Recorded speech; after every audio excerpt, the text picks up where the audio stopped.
تقریر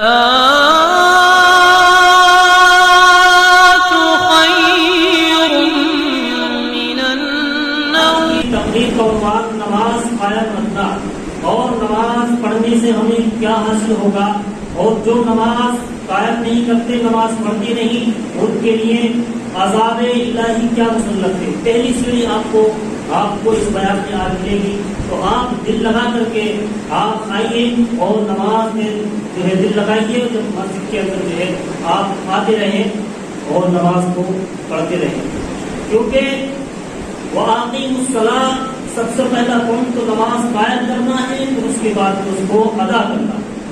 اور جہاں نماز کی بات آتی ہے تو وہاں سب سے پہلے اگر نماز کی بات آئے گی، ادا کرنے کی بات آئے گی یا قائم رکھنے کی بات آئے گی، تو الحمدللہ میدان کربلا کی ضروریات ہے۔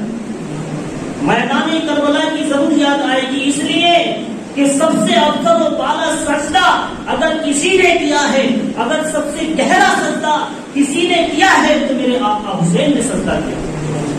وہ ایسا سجدہ کیا ہے کہ تمام سجدے ایک طرف رکھ دیے جائے، تمام سجدے ایک طرف رکھ دیے جائے، اور آقا حسین کا ایک سجدہ تمام سجدوں پر تھا۔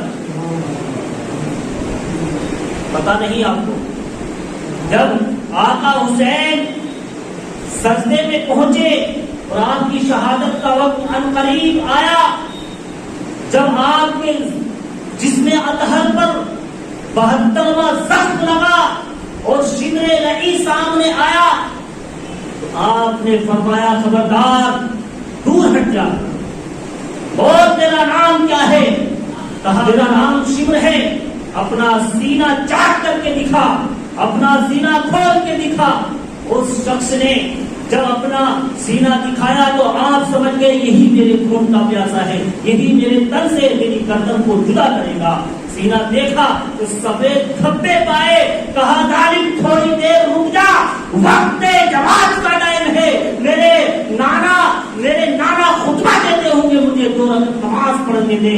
آپ کے جسم پر جو ہے زخم اتنے لگ چکے ہیں، 72 زخموں سے آپ چور ہو چکے ہیں، لہذا آپ گھوڑے کی زین سے نیچے آتے ہیں اور آپ جو ہے انہیں قطراتے خون سے وضو کرتے ہیں، تیمم کرتے ہیں، کرنے کے بعد وہ ڈر جاتا ہے اور کہتا ہے ہونا کیا ہے، وہ سوچ و سچپن میں پڑ جاتا ہے۔ آقا حسین نے نماز کی نیت کی ہے اور سجدے میں جب سر رکھا ہے، اس لعینے کا غنیمت جان کر آقا حسین کو شہید کیا اور تنے اطہر سے سر مبارک کو جدا کر دیا۔ اس نے سوچا اس سے اچھا موقع نہیں ملے گا، اب ان کے سر کو اس سے جدا کر دیا جاتا ہے، لہذا ایسا موقع دیکھ کر اس ظالم نے میرے آقا حسین کو سرے تن سے جدا کر دیا ہے اور بڑا خوش ہوا۔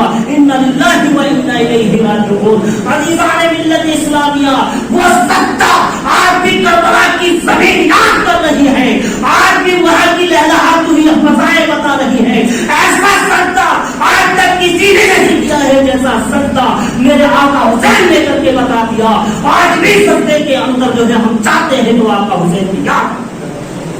جو پکا سچا نمازی ہوگا، جو دل سے نماز پڑھے گا، جو دل کے ساتھ نماز پڑھے گا، انشاءاللہ وہ آقا حسین کی یاد میں ڈوب کر نماز پڑھے گا۔ یاد کر لو کہ ہم جب نماز پڑھتے ہیں تو کوئی بھاری کام نہیں کرتے، ہم نماز پڑھتے ہیں تو کسی پہ احسان نہیں جتلاتے ہیں، ہم نماز پڑھتے ہیں تو کسی کا قرض نہیں ادا کرتے، بلکہ ہمیں جس نے پیدا کیا ہے ہم اپنے رب السماوات کا فرض ادا کرتے ہیں، وہ ہم پر فرض ہے اور فرض ہم نے ادا کرنا ضروری ہے۔